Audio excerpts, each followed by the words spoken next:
on the Inspire channel. My name is John Nolan, and due to popular demand, we have our first interview partner back on here, Nick Breau. We're so excited to have you. Thank you for taking the time. I'll always take the time for you. Oh, I appreciate that. Thank you. And for those of you who haven't seen the first interview, you can click pause and go back and watch the first one, or just go back later. So Nick Breau is, some of you or most of you might know him because you're all Abraham-Hicks listeners. Nick is a 9-time Abraham-Hicks hot seater. He's a breakthrough specialist, an author of 2 books and one in the making. The 2 books that are out there, Single No More and The Power of Joy. And Nick's just now in the process of writing his 3rd book, which he says is next level, and I can't wait to read it. Oh, it's so good. I can't wait to get it out there. There you go. That's the energy that's coming from this book. So we're excited to have him back. And because you guys were so excited about the first interview, we wanted to go a little deeper today. And when we say deeper, we mean actually easier and easier and easier and more fun and more fun. And so Nick and I have been just talking briefly before we started this. And Nick, there's one word that's been coming up so much lately in my reality, and I think in yours too, and the word is alignment. And can you kind of talk us into alignment a little bit and how that works for you and the importance of it? Yeah, so in the context of law of attraction, people seem to think that alignment and vibration is kind of the same thing.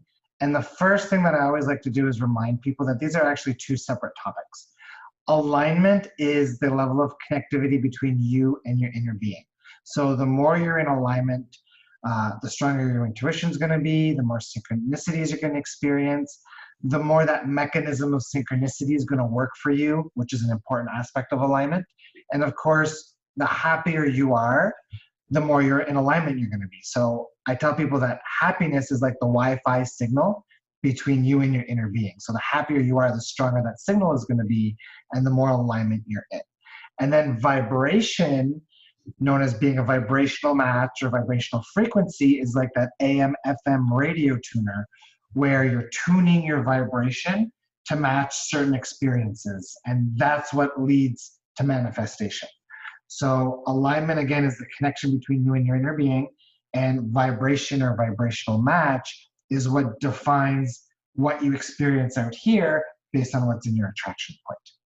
So when you say alignment between you and your inner being, I feel like when we are aligned with our inner beings, then we're also on, kind of on the gateway to being aligned with Source, and our inner being is aligned with Source. So I feel like whether you call it God, the universe, Source, the name doesn't matter.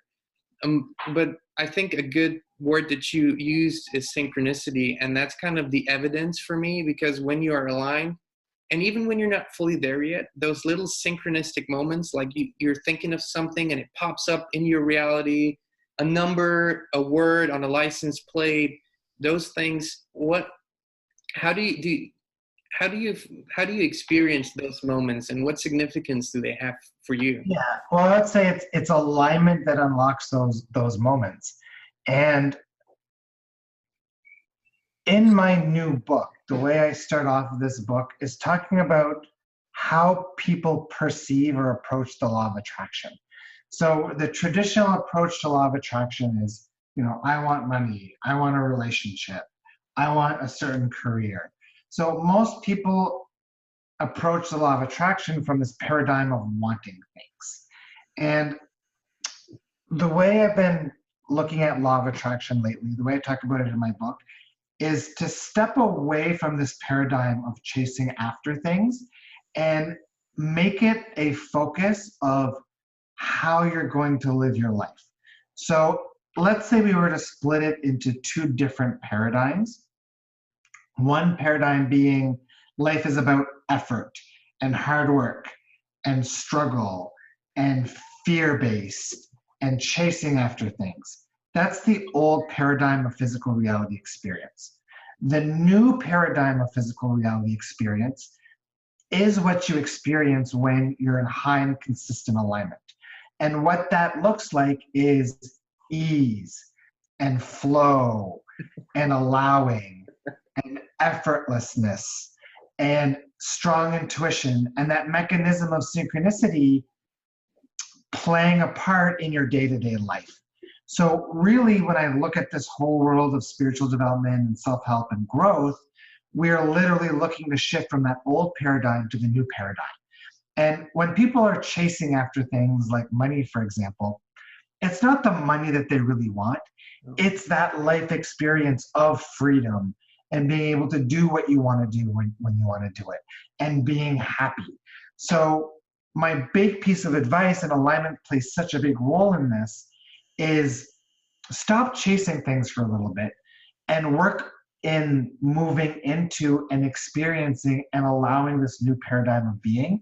Because once you embrace this new paradigm of being, you're really unlocking that mechanism of synchronicity in a way that completely changes how you experience your life.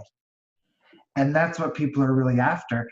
And that comes with alignment. Alignment is what leads to that. And that's why the Abraham-Hicks message, the number one teaching of the Abraham-Hicks teachings is alignment, is get happy, because that's really what's going to unlock that magical life. I feel that, when I hear the word alignment, I have heard it so many times and thought about it, felt my way through it. And I feel like I know exactly what that feeling is. But sometimes I feel that when people first hear it, it's like they have maybe an idea of what it might be, but I feel it's also a little bit of a abstract word for some people. And would you say that the best way to know that you're aligned is, and it's kind of like, when people ask you, how do I know if I'm in love? And when people ask me that, I say, well, if you are in love, you're not asking that question. And that's how easy it is. If you're in love, you're not asking yourself the question. It doesn't come up. And it's kind of the same with alignment. But I think you could also substitute that word for maybe peaceful, because when you're peaceful, it doesn't really matter what's going on around you. Stuff that you would react to normally, you simply don't, because you're in this peaceful moment. And I feel being peaceful and being aligned is a very similar energy. Yeah. And I've been wondering for the past couple of weeks, what is your take on happiness and fulfillment? How do you feel? Do you feel that there's a gap, or do you feel that one doesn't exist without the other? Or is happiness the first step to fulfillment? When I think fulfillment, I think satisfaction, right? Okay. So when we talk about alignment and measuring alignment, a lot of people think that synchronicity is the benchmark of alignment. And synchronicity, the angel numbers, the nice little coincidences, sure, they're going to show you that you're in alignment. But the real way to tell whether you're in alignment, of course, is by how you feel. And a lot of people are familiar with the Abraham-Hicks emotional guidance scale. I've kind of got my own simplified version. And what that looks like is at the bottom of that scale is struggle. The next layer up from that is relief. The next level up from that is satisfaction. The next level up from that is turned on. And then the next level up from that is bliss. So for me, I like that simplified scale because it's easy to tell when you're in each of those states. It is. And whether it's fulfillment, happiness, satisfaction, I think everybody feels all of those different emotions in a maybe slightly different way. And I think it's about, is this a pleasant feeling place, or is this a resistant, closed up feeling place, right? For me, I don't know why, but satisfaction is the one that really puts me in this place of relaxation. And that place of relaxation is the receiving mode, right? So when you're in that place, that's when you're in the zone. So when you ask me, what's the difference between happiness and fulfillment? I would say fulfillment for me is deep satisfaction. And I would say happiness is naturally present in that moment. What do you think? I think that um, happiness it's almost like more of an active energy. You see, happiness sounds to me like it's more of, it's more of a verb energy than a noun energy. And satisfaction is a state, right? You're in that state. But when I feel like when I'm really happy, I have this, I want to move. I want to express. I want to create. Satisfaction, on the other hand, is that state of alignment and peacefulness where it's already, everything is there. I don't even need to create in that state because I am satisfied right here, right now. It's done. It has arrived. It's all, and in that state, we might mentally know that at some point we're going to go into creation again. But right now, here, I'm so satisfied. I'm so aligned, so peaceful, so calm. I don't need anything. There's no needing anymore, no wanting anymore. And I think that's probably the difference. And that's the secret sauce that allows things to show up. So for me, and that's just, everyone finds their own pathway. But for me, the quickest way there is meditation. Because first of all, that's the intention for meditation, is for me to align, connect with source, with God, but also to shut off the senses, and not rely on what I see, what I hear, what I smell to define things for me. And it's interesting, I just talked to our daughters about it. We only perceive about 1% of the visible light that is out there. 1%. So if we would really rely on our senses, like our eyes, to define reality for us and happiness for us, I mean, we're screwed because we only see 1% of what's there. But when we close our eyes, we actually get to see more and more and more and more and more. And so for me, it's meditation, but I know there's a million different ways. There's going out in nature, which is also a beautiful way for me, and a sort of meditation. So what is it for you, for your clients? What do you feel are some of the most beautiful and kind of easiest way to get there? I think everybody's different. So for a lot of my clients, I'll start by giving them a morning practice, right? And everybody's morning practice is going to look different. So the goal of that morning practice is to feel good.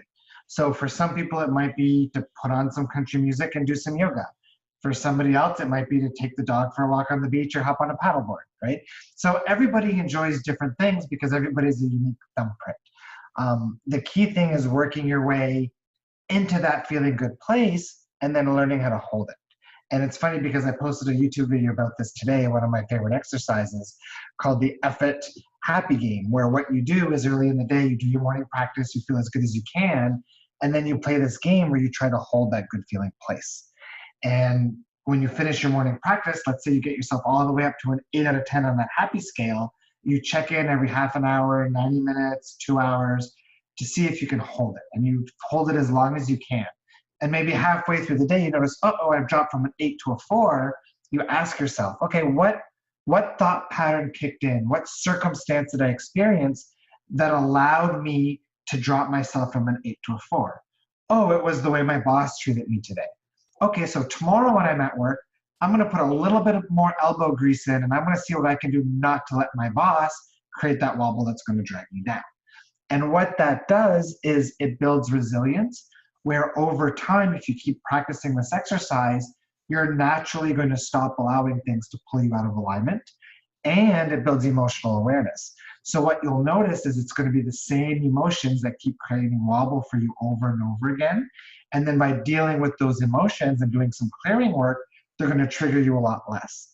And when you combine those two things, it becomes a whole lot easier to stay up here.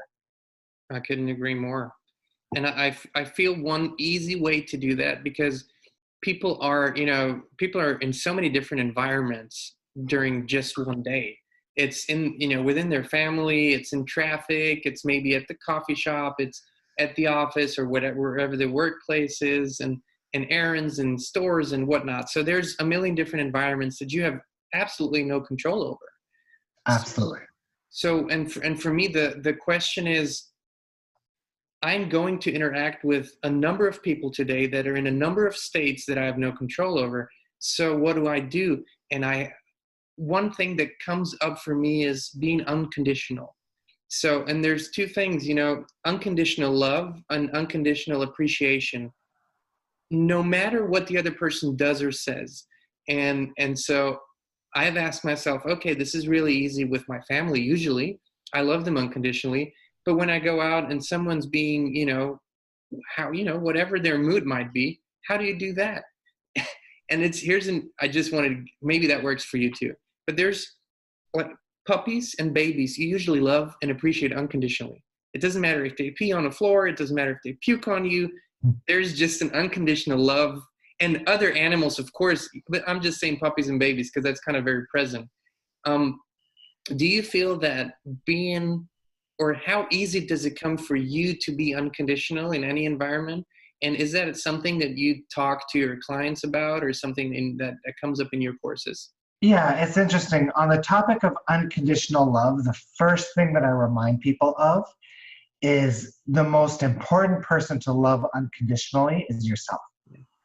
And a lot of people struggle with that. And I would say the number one dominant negative emotion that I find in people, or people seem to carry, is this emotion of not good enough, right? Because everybody's busy comparing themselves to other people, comparing themselves to the goals people are achieving, they're measuring where they're at in life. And, you know, all this negative self-talk does nothing good other than pull you out of alignment, right? Oh, yeah. So that's one of the first things that I help people work through in the quest to maintaining those high and consistent states of alignment. Very important topic, especially in the context of people who are looking to attract relationships.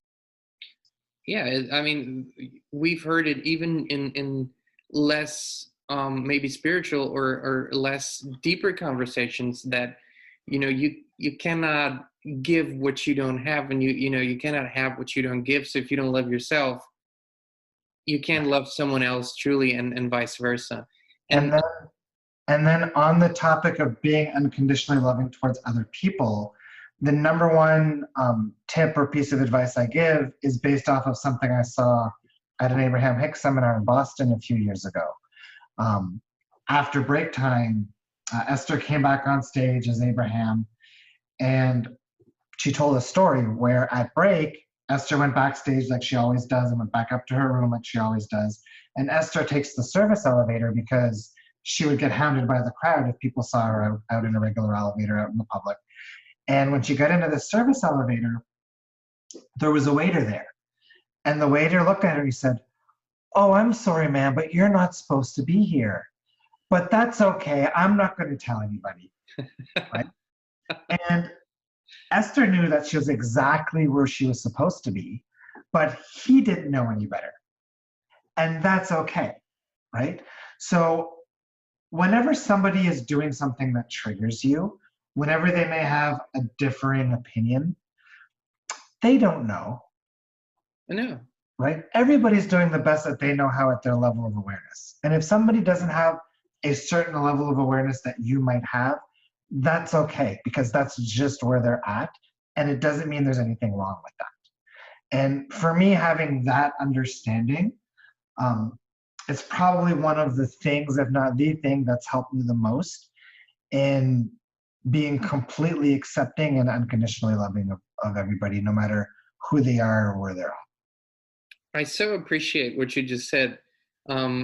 Also in the context of the conversation that I had today, totally on point, but also because there comes so much peace with accepting the fact that people are in different levels of consciousness and awareness, and there is truly no better or worse. And here's also why I feel maybe a very practical thing, that if we were all on the same level of awareness and we would vibrate at the same frequency, a lot of what we take for granted every day wouldn't work anymore. And I think it's what makes the world go round right now, is that we find the harmony in the different levels of awareness. And if we pull out the judgment, it's all good. And the second really important thing I think that it does is when you don't, when you accept that someone is at a different level of awareness, and when it's totally fine the way they are, you do not rely on them anymore or their behavior, their output for your satisfaction, your happiness, your alignment, your balance, which I think, especially often in relationships, professional or family, we often do that. We often rely on our partners, rely on the other person, and whatever they put out, influences where we stand. And I think this acceptance, unconditional acceptance and love, all of a sudden takes the pressure off. It's like, wow, all this struggle that was there is gone with this one, and it is really it's an inner thing, but the acceptance is so important. And it also, Eckhart Tolle always says, when you fully accept the moment, it doesn't mean that you don't want to change anything in your life. It just means that you are absolutely appreciative of this moment right now, and you don't have to push against it anymore. And that's a key word, push against, right? Because the more we push against the unwanted, whether it's somebody's behavior, whether it's a bill that comes in the mail, the more we push against things, the more momentum we give it and the more it's going to stick around. What do you feel? And so you work with people every day, both on a one-on-one basis and in your courses where there's multiple people. So what is right now the topic that comes up most? Oh, wow. Lately, I would say the main theme that I've been exploring, in my group calls or with clients, has been about pushing against, has been about really working out of this energy of needing to solve things and learning to allow and be okay with things just the way they are. So for a long time, Abraham-Hicks uses the term art of allowing. And for years and years and years, until probably in the last 6 months, I always believed that art of allowing meant allow your desires to come to you. And only recently did I gain, a new awareness that it's not just about allowing your desires to come to you, even though that's a big part of it, but it's also about allowing circumstance to be exactly what it is. That it's exactly what you need it to be, whether you want it or not. My belief is that my inner being and I are having a co-creative experience. And I believe that source, the universe, non-physical, whatever you want to call it, has the ability to put me in absolutely any circumstance imaginable. And if I'm in this circumstance right here, right now, whether it's contrast or anything else, I have to be there for some reason. And because that non-physical comes from that unconditionally loving place, that means that where I'm at has to be somewhere that serves me in some way, right? And when I see people pushing against contrast, what comes to mind is, my son, when he was maybe 3 or 4 years old, trying to learn how to tie his shoes. And him sitting on the floor, struggling to tie his shoe, crying, yelling at me for not helping him, and me standing back, allowing him to experience that contrast because I know that that's what he needs to learn to tie the shoes himself and develop his independence. I see the relationship between me and my inner being as the exact same way, where if I'm going through a piece of contrast, that contrast is there to teach me something. It's there to show me something. It's there to help me evolve and shift my vibration in a way that's going to get me close to where I really want to be. Do you feel that when you are in the state of alignment and you stay there, you hold it for longer periods of time, that contrast doesn't necessarily disappear from your life, but you don't experience it in a painful way anymore? It's much less of a trigger. The example that I use is somebody that's got a lot of anger. It's not that they've got anger in their DNA, it's just they've got a lot of emotional baggage. And when somebody has a lot of emotional baggage of anger, it takes very little to set them off and to trigger them, right? So the more you work through the emotional baggage that you're carrying, the more you really release that stuff, the less you get triggered or the more it takes to trigger you. So it's easier to maintain that level of alignment. Yeah, that's definitely, that's in so many, in all areas of life, it's that way. But I feel with anger, it's a very relatable, because, I feel like we all have our triggers. I mean, sooner or later, somebody Yeah. comes and pushes the right button, and then it's the moment of truth. Even though you feel that trigger, are you going to, go down that route, or are you actually going to take a breather? Because usually when you take a breather, you release that energy and you're on your way again. And but with anger, it's an interesting thing, because I Yeah. the Well, universe anger, the universe makes sure that there are people that are going to trigger you in some ways. yeah, and anger relates to that perspective of that's not right or that's not okay. So behind every emotion is a perspective, right? Because those emotions are your guidance system. And what they're guiding you to is to tell you that you've got a perspective that's not in agreement with your inner beings. And if you look at an emotion like anger, it's typically that's not fair, that's not right, it shouldn't be this way, they should know better, which lines up perfectly with what we've just been discussing, which is being okay, allowing, letting somebody behave in the way that they choose to behave, knowing that that's their level of awareness and that that's still okay. And I think people are going to say, yeah, but you have to put some limitations on it when it comes to abuse, when it comes to physical harm. And what I would say, and that's just me, and I would love to hear your take on it, is when you are in physical danger, when you're being harmed, I think the natural instinct that we were all given is to remove ourselves from that situation immediately, and then the other work can come. But I just wanted to put it out there because I've heard it before, and I don't want to, I don't want to give that room to take the value out of this point. But if you are in a situation like that, which might very well be the case, the instinct to remove yourself from imminent danger, follow that instinct. Absolutely. Allowing doesn't mean become 100% passive to your physical reality experience, right? Allowing means allow reality to unfold, but at the same time, in parallel, follow the path that feels best to you. And I feel also, especially when it comes, because allowing often involves other people, when it comes to that, it means that onward, you're going to have a beautiful path onward if you choose not to have resentment against someone, even if they did something that was very wrong in your perception.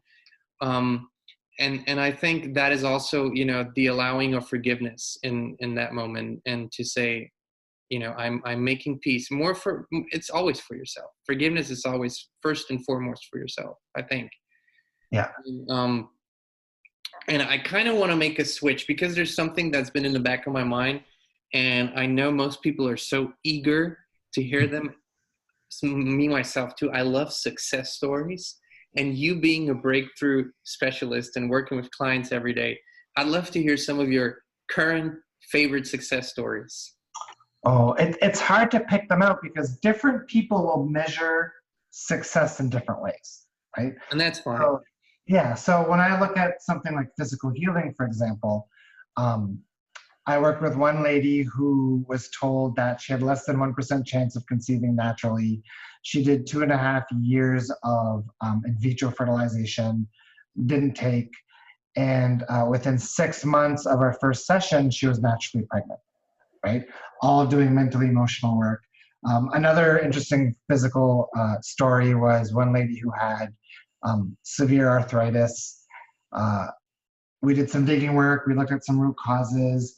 She was on heavy medication for nearly 5 years. And then I think her sixth session, 6 weeks in, the pain was 80-90% gone. Those are great and fun stories. I've got one client, he's working on his billionaire status now. Really fun guy. He did this thing, and I don't want to say too much about what he did, but Yeah, see, I got to be careful about divulging too much about my clients. But this guy manifested millions and millions and millions just by repeating, this company is going to invest this amount. This company is going to invest this amount. This company is going to invest this amount. He just repeated it for a few months. This was before really understanding law of attraction. And then all of a sudden, he had the inspiration to make certain phone calls, and it just led to that exact company investing a certain amount. So what would be some good success stories? Give me a topic. What kind of topic would you like to hear about? Because it's so hard to just pick random ones out of the blue. So there are, one of the things, and I always read all the comments, on our YouTube and everywhere.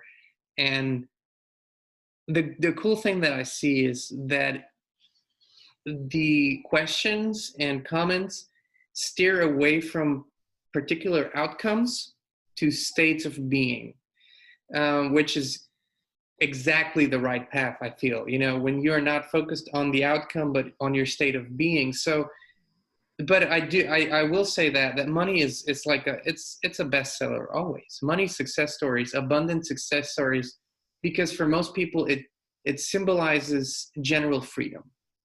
Right. The freedom to do what you want, to be what you want, to have what you want, and also to have the lifestyle that enables you in all areas of your life to thrive. Now, whether the steps are really in that order, that's a different question, but I think that's a perception thing. So Yeah. abundant stories, I think, in whatever way, are very interesting. And here's a good money tip or a good money conversation to have. And it's funny because I was working on this in my book yesterday morning, is manifesting money is easier when you're not trying to manifest the money, but you're trying to manifest a specific desire. Let me give you an example. So I decided back in March that I needed a new vehicle. My vehicle hit 80,000 kilometers. It started to break down. It was the same make and model as my previous vehicle that started to break down at 80,000. I was like, yeah, this isn't working. I'm trading this in. I want something that's going to be more reliable and feel better. And I started looking, and I found the exact car that I wanted. And the only problem was there was a 6 to 8 month wait list to get one of these cars because of some production issues with the batteries they use. They're a hybrid. So I kind of let it go. And then one day I had the inspiration to hop on the website for the dealerships all in the area. There's about 8 of them. And they all had the inventory.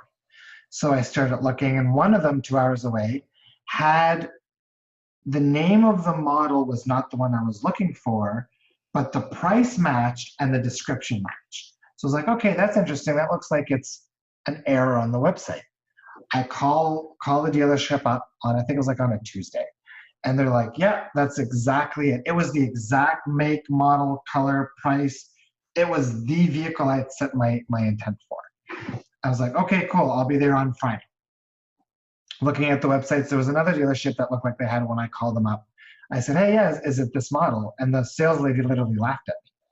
She said, yeah, no, we brought that in months ago. It was a special order. And I said, okay, so what are the odds of finding one at a dealership?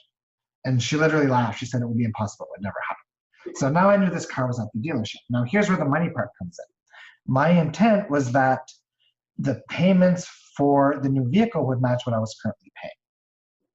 So Thursday, the day before driving up to the dealership, I had the inspiration to launch a group coaching money program, which I launched on that Thursday.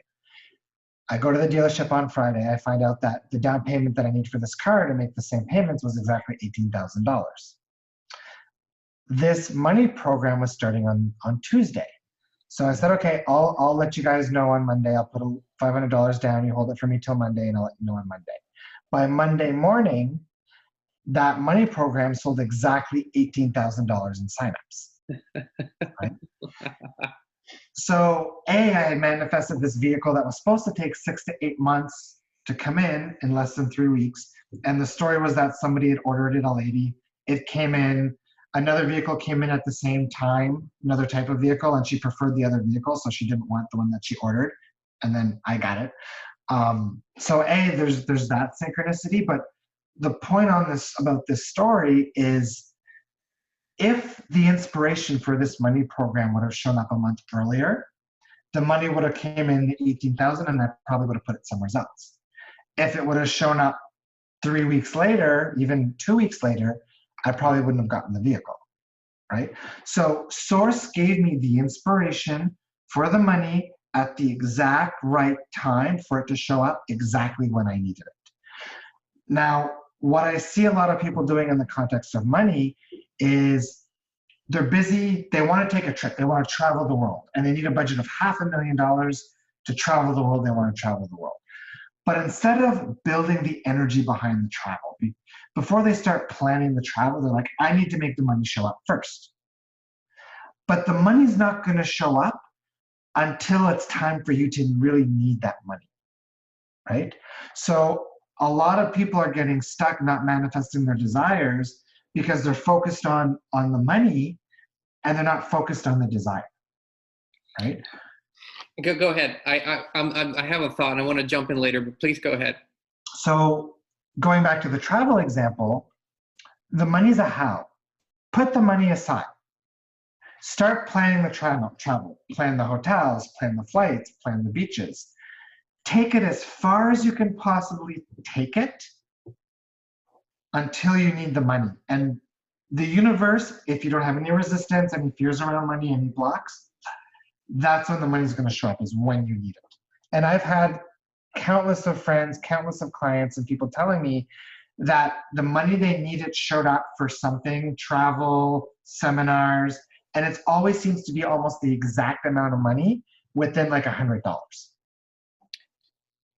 I can totally match this experience with a story as well, which I would like to tell because, and there's probably plenty, but this one just came up in my mind. I just want to jump in on what you just said. The money's going to show up. And I think the interesting thing here is when you do that for a few times, when you start, having less and less resistance, there starts to be a flow, especially around abundance and money, where all of a sudden you go, okay, now I'm moving through this exciting stage of here's my desire and here's everything that lines up to here's an infinite potential of experiences because there's millions or even billions. And with the interesting thing that I have observed is that a lot of times the millions and billions show up when you are in that state of alignment, because having millions gives you the opportunity to take every travel that you want, to do whatever you want, whenever you want, but it doesn't always mean that it is the right time for it. So here's the thing. The interesting thing is the people that have millions at their disposal have a whole different set of challenges than when you don't have them, because it means my ego wants me to do this now, and I can because I have the money to pay for it. But is my inner being, am I in this aligned state? Is this really my step right now? So I just wanted to give this because I have seen it so many times and experienced it, that this work of being in alignment is always going to be in your life. It doesn't go away just because you have a certain amount of money or comfort or material things, which I think and Jim Carrey has said it. Jim Carrey said, and he's made all the money in the world, and he said, I wish everyone could make all the money in the world so they would realize that it isn't the key to whatever they thought that is, but it is really great to have it. It's really a lot of fun, but it doesn't take away from the processes that you learn in life. Yeah, so it's never about the stuff like we talked about earlier, right?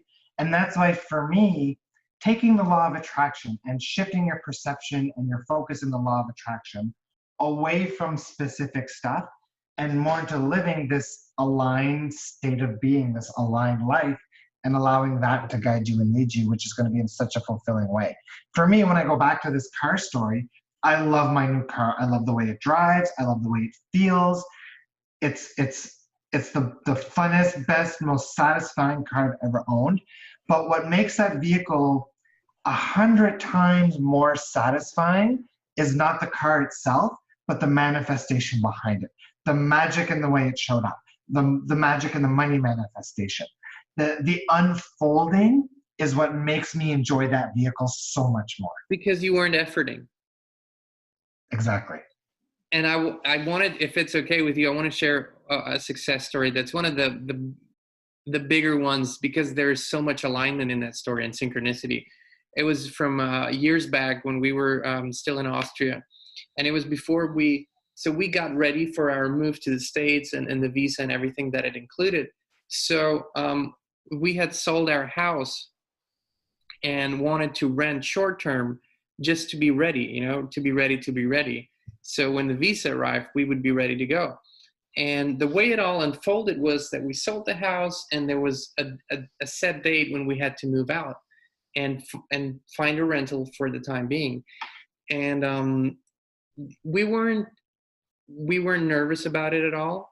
We were looking, but we were, we didn't want to compromise. We knew what we wanted, and that was a certain size, and there was a certain number of rooms. So we were very specific about that. And then the date was coming closer, and we went to a seminar where we met a lady and we talked about it. And, if it comes up in conversation, then you drop, hey, we're looking for a house, or maybe someone's saying something about a house. So we talked about it, and she said, well, are you familiar with the law of attraction? And I said, yes, I'm familiar with that. And we talked about it a little bit, and she had her own little technique, how she worked with it. And I didn't even ask her a lot about it. I just said, let's do it. And she said, okay, what I want you to do is tomorrow at 5 p.m., you sit down, you relax. What you do is you send out exactly what your desire is about that house. Send out your desire, and I'm going to help you with it. And I did it, and I felt it was like a meditation, and I felt a stronger energy than I usually feel when I visualize, or when I, when I'm just in that state. And I received an image of the house, and it was a log house, and there was tall grass around it and a gravel road that led to that log house. And I saw it clearly, and I knew in that moment, I knew it was done. It's like there was no doubt about it. And then I went into the other room and talked to Christine, my wife, about it, and told her all about it. And we were both excited. And it was probably 3 weeks out till the date where we had to move out. So days went by, and the house didn't show up. It wasn't there. And I wasn't really nervous because I had this knowing, but Christine got nervous because she didn't have the experience. She didn't have that experience. And so to calm the whole situation, we started driving around, we started looking at rentals, and we started asking and kind of a little bit of efforting, although it didn't feel efforting to me because I knew. And of course we were looking for a log house, which in that part of Austria it's like a pink elephant. There are none. Yeah. None that we even knew of. And so it was 4 days before we had to move out. And we were sitting at breakfast, and my wife was a little bit, she was on the edge a little bit. And then she got a phone call from a friend and said, hey, are you guys still looking for a house? My neighbor just came by. His tenants moved out, and he's looking for new tenants, and here's his number. And so Christine called him. And what I didn't say before, we didn't just want a specific size and all of that. We also wanted short-term, month to month, so we would be flexible. Very, low key. And so Christine called the guy, and they hit it off, had a great conversation, and very much on the same wavelength. And he said, yeah, you know what? Here's the address. I'm going to have to leave town right now, but I'll leave you guys the key, and you just go and look at it. And he said, by the way, I don't really want to have a long lease or contract. If we could do month to month, that would be really. So it all started lining up right there. And so we jumped into the car, drove over there. And when we pulled off the main road, we pulled onto a gravel road. And my heart started beating faster, right? And so we pull on that road, And all of a sudden I look to the right, there's tall grass, and there's a gravel driveway right to that log house that I had seen in my vision. And I had never seen that house before. I'd never been there before in that area. And it was exactly what we wanted, like exactly what we wanted to experience. It was in the price range that we wanted, and it all lined up perfectly. And the timing was perfect because we had 4 days, which meant we didn't have a day more than we needed, but also not a day less. That's exactly the time that we needed to get ready to move. All the people that we needed to help had time and showed up, vehicles, whatever we needed, it was there. And that's now, it's 6 years, probably 6 years ago. I still feel the exhilaration of that. And I've had other, synchronistic stories and success stories, but that one was such a biggie, because when you move a whole family with children and all of that, it's kind of it's a bigger thing in life, right? It's not, and what I would be interested in is, what's your take on the vision coming and the knowing? Because this is not usually part of what Abraham speaks about, or not often. It's like I saw it before it happened. I saw the whole thing. I wasn't visualizing in the way of creating it. I received it. Yeah. So I've had similar experiences. For me, oftentimes I'll have those experiences before I get in the hot seat. And it's almost like I get a glimpse of the question I'm going to be asking before I know what the question is going to be.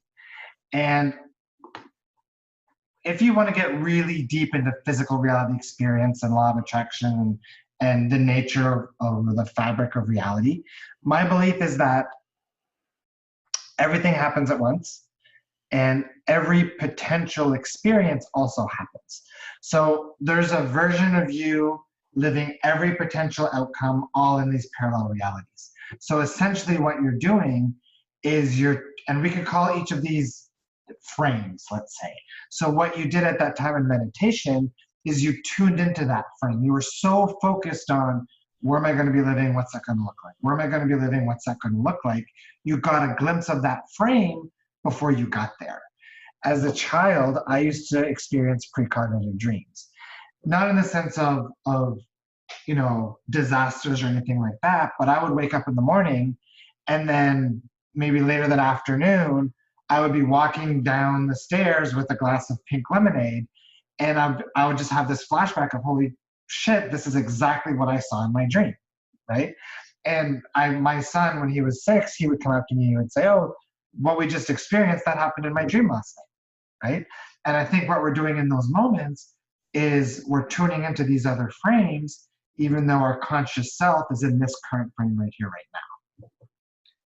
You see, this came at the exact right time. You reminded me of this, which is somewhere in the back of my mind, because right now in our life, we're in a very similar situation in between houses. And I am, of course, at some moments, I'm trying to tap into what I've done before. And that trying part doesn't really help, right? so it's like finding my easing into it. And so this helped me a lot. Thank you. There's one thing that I noticed after our last interview is that quite a lot of people signed up for your e-course and also for the collective. And I just thought about it because we've touched on so many different subjects, and we've gone really deep right now. What can people expect when they sign up for your e-course? How do you ease into the work with people? Yeah, so the e-course came about probably close to 2 months ago now. We're up to about 1,500 students in the e-course. And really what happened was I was on a call with one of my clients, and I got off, and during that call I said, maybe you should create an e-course because you've got lots of great content. And then after I got off that call, I said, you know what? I've got lots of great content. Maybe I should put an e-course together. So what I decided to do was take all my best resources, the key concepts that most people are missing when it comes to manifesting the big stuff, having really big success with law of attraction. I threw those videos together, threw almost some bonus content together, dropped it all into this e-course. It took me maybe 6 hours to put the whole thing together. Wasn't sure if I was going to charge for it. Wasn't sure if I was going to make it free. I put it free for a few weeks. I had close to 1,000 signups. I think it took about 3.5 weeks for the first 1,000. And I was like, you know what? People are loving this so much. They're getting so much benefit out of it. Doesn't take any of my time or effort. So I'm just going to leave it as free. And really what that e-course, the core part of that e-course is something called what I call the 4 A's of manifestation, or the 4 A's of law of attraction. So I go in detail about alignment, about action taking, about allowing, and what I call acceleration, which Abraham-Hicks calls momentum. So those are the 4 most important topics in this whole world of law of attraction. I go over those in short videos. And then in the bonus section, I've got stuff for money manifestation and relationship manifestation and a bunch of stuff. So that's the e-course, nickbreau.com/e-course. And then in parallel to that, I had finished a group money program, this money program I talked about earlier, called It Into the Bank. And people were asking. The one that paid for, had the down payment for your for the carrier. Yeah. So that money program was finishing up, and people were asking for more group coaching and more group coaching. So I said, okay, so what I'll do is, instead of doing another group coaching program, I'll create this collective, and it's a membership-based thing where we do live group calls every second week. And what I also threw into that was the money program call recordings, some hypnosis, resistance, clearing, audios. So I basically put a whole bunch of resources into that as well. And my goal for the collective is to literally build the world's most aligned community. We've got 73, 74, 75 members in that so far. Why I want to, because this, I want to say something here. This is not a sales call. We're really having a fun, aligned conversation. However, why I think, and I believe that in addition to listening to the Abraham videos, in addition to reading books and doing things that you love, I believe that there are times in life when it's great to make a decision, to take a course of being and a course of action, and then follow it. And I don't mean in an efforting way, but it's like what you offer is a little bit of, that you offer the guidance and you offer steps, and that helps because you can check in. You have a step, you can check in. So I encourage you all to, if that resonates with you, and if Nick resonates with you and his style, to sign up for the e-course, and if you feel aligned, for the collective, because you are now making a decision to take a next step. And if it's not Nick, or if it's not the Inspire channel, that's totally fine too. But I think in general, it's important because now you have focused your energy somewhere, right? And that helps a lot of times. And that's not to say that you can't do it on your own. Not at all. I'm just saying it is sometimes really, really good to have that guidance. Yeah, and for the collective, a lot of the inspiration was to build the community, a community of people who make alignment a priority, who make shifting into this new paradigm a priority. And I've gotten lots of clients there, and my goal is to literally help this community build something with a really strong vibration, a really strong, level of alignment, and help people really, my biggest passion is showing people what's possible in physical reality and helping people get there. And I can't think of a better way to do that than working with an aligned group of people who share the same goal. Oh, and it creates such a momentum. It creates such big momentum, and that sometimes it can last for weeks or months. I told you before, I'm excited about this idea. I think it's great, and you described it to me as even having all the different screens on there so people can actually see each other, and I think that's just a very powerful thing in itself. And before we close this interview today, which I'm very grateful for, again, thank you for taking the time. I just had the hunch to say, why don't we close this out with giving a glimpse into what working with Nick Breau might look like. So I told you before, here's my situation, our situation right now. We're about to move out of one house.